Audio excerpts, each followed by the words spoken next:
tinggi Gunung Kinabalu. Tinggilah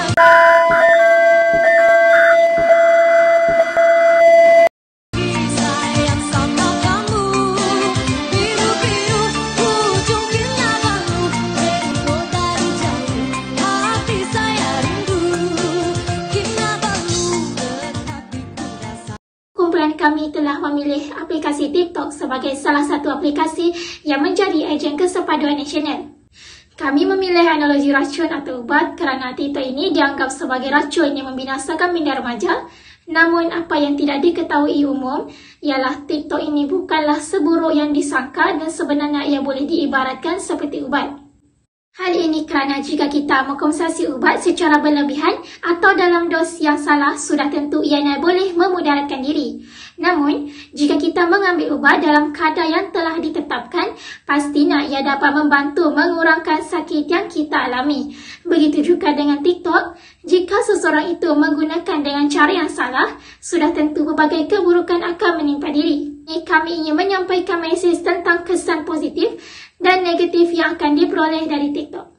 TikTok atau dalam bahasa Cina, Douyin adalah merupakan perkhidmatan rangkaian sosial. Ia digunakan untuk membuat tarian pendek, lip sync, komedi dan video bakat. Aplikasi ini dilancarkan pada tahun 2017 di pasaran di luar China. Aplikasi ini popular di Asia, Amerika Syarikat dan bahagian yang lain di dunia. 42% pengguna TikTok berasal dari kalangan generasi muda dengan rentang usia antara 18 hingga 24 tahun. Hasil kajian ini juga mengatakan bahawa rata-rata pengguna menghabiskan 89 minit sehari untuk mengakses aplikasi TikTok. TikTok menjadi aplikasi yang paling banyak digunakan pada tahun 2020. Jumlahnya mencapai 850 juta pengguna. Faedah utama penggunaan TikTok adalah kita dapat menambah rakan sekaligus berhubung dengan kenalan baru. Penggunaan aplikasi ini dapat memberi peluang kepada remaja untuk berinteraksi secara meluas dan terbuka di kalangan pengguna. Pengguna juga dapat meningkatkan kemahiran untuk berkomunikasi dan bertimbang rasa dengan menerima pendapat dan kritikan daripada rakan dan kenalan yang baru. Bahkan, pengguna juga boleh mempelajari bahasa baru melalui aplikasi yang disediakan dan juga melalui pergaulan secara alam maya. Hal ini kerana laman sosial tidak terikat kepada satu-satu negara atau bangsa, tetapi ia merangkumi seluruh dunia yang mempunyai jaringan internet. Oleh itu, peluang untuk berkawan dan mempelajari bahasa dan kebudayaan orang lain menjadi sangat mudah dan cepat. Selain itu, remaja dapat menonjolkan bakat dan kelebihan yang dimiliki. Kebolehan dan bakat remaja boleh ditonjolkan menerusi aplikasi TikTok apabila digunakan dengan sebaik mungkin. Pendedahan sebegini bukan sahaja membuka peluang bakat remaja dikenali ramai, tetapi juga merupakan peluang untuk menjadi lebih terkenal sehingga kebolehan itu menjadi kerjaya. Di samping itu, penggunaan aplikasi TikTok juga menyediakan peluang untuk meluaskan perniagaan secara online. Pasti ramai yang tertanya-tanya kenapa TikTok ni boleh mempengaruhi kesepaduan nasional di Malaysia. Hal ini kerana melalui TikTok, masyarakat dapat menyemai sikap toleransi dan bertolak ansur antara kaum di Malaysia. Contohnya, ada antara pengguna TikTok telah memaknai video berkenaan dengan perayaan serta budaya dan amalan yang diamalkan oleh setiap kaum. Bukan itu sahaja, ada juga pengguna yang telah mengupload tentang peraturan, larangan, nasihat atau common sense yang perlu diterapkan dalam kalangan masyarakat Malaysia. Melalui hal ini, sensitiviti antara rakyat Malaysia boleh ditingkatkan. Melalui TikTok juga kita dapat mempelajari semua bahasa yang ada di seluruh dunia. Hal ini kerana pengguna TikTok biasanya menggunakan laman TikTok untuk bercakap dalam dua bahasa seperti bahasa Melayu, bahasa Inggeris, bahasa Korea, bahasa Inggeris, bahasa Cina dan pelbagai bahasa lagi yang ada di seluruh dunia.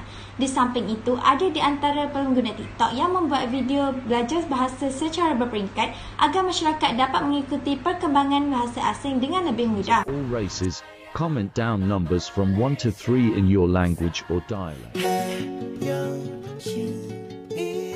Dalam pada masa ramai yang suka, pasti ada juga yang membenci. Begitu juga yang dialami oleh aplikasi TikTok. Hal ini kerana ramai yang beranggapan bahawa TikTok ini merupakan satu platform yang dapat membunuh minda remaja. Namun, apa yang mereka katakan ini tidaklah benar kerana TikTok ini bukanlah satu platform yang memudaratkan. Ianya akan memudaratkan kepada pengguna jika pengguna itu menyalahgunakan. Di sini, saya ingin bercerita ringkas tentang keburukan yang akan anda perolehi jika menyalahgunakan TikTok. Contoh yang paling ketara dalam penyalahgunaan TikTok adalah apabila ramai individu yang bersifat perkauman memuat naik video yang berisi tentang penghinaan terhadap kaum-kaum tertentu, tidak kiralah kaum Melayu, Cina, India maupun kaum lain di luar atau dalam negara. Ini semua dapat mencetuskan perbalahan dan perdebatan hebat antara kaum. Bukan itu sahaja, penyalahgunaan TikTok yang paling kerap berlaku dalam kalangan remaja ialah remaja banyak menghabiskan masa mereka dengan melayari For You page atau lebih popular digelar FYP. Hal ini telah membuatkan mereka lalai dan melupakan kerja atau tugasan yang mereka ada. Lagi, ada juga remaja yang menggunakan aplikasi TikTok sebagai satu platform untuk menyebarkan aib rakan-rakan mereka. Hal ini amatlah mendukacitakan apabila orang yang diaibkan akhirnya mendapat cemuhan dan kritikan hebat dari netizen. Seperti kita tahu, netizen Malaysia amatlah hebat berkata-kata. Jadi hal ini dapat menimbulkan rasa gusar, malah yang lagi teruk membuatkan individu terbabit menjadi depresi. Sebenarnya masih ada banyak lagi contoh penyalahgunaan TikTok, tapi setakat ini sahaja apa yang saya boleh bahas. Terjawab sudah persoalan utama kita, iaitu TikTok ini racun atau obat. Ingatlah bahawa TikTok ini bukanlah satu platform yang negatif dan bukanlah racun, namun ianya akan bertukar menjadi racun jika kita menyalahgunakannya. Jadilah pengguna yang bijak dan jangan salahkan platform ini atas segala keburukan yang diterima. Oleh itu, kita perlu menghargai dan menggunakan setiap teknologi dengan baik, terutamanya dalam zaman era serba moden ini. Sekian dari kumpulan kami. Terima kasih.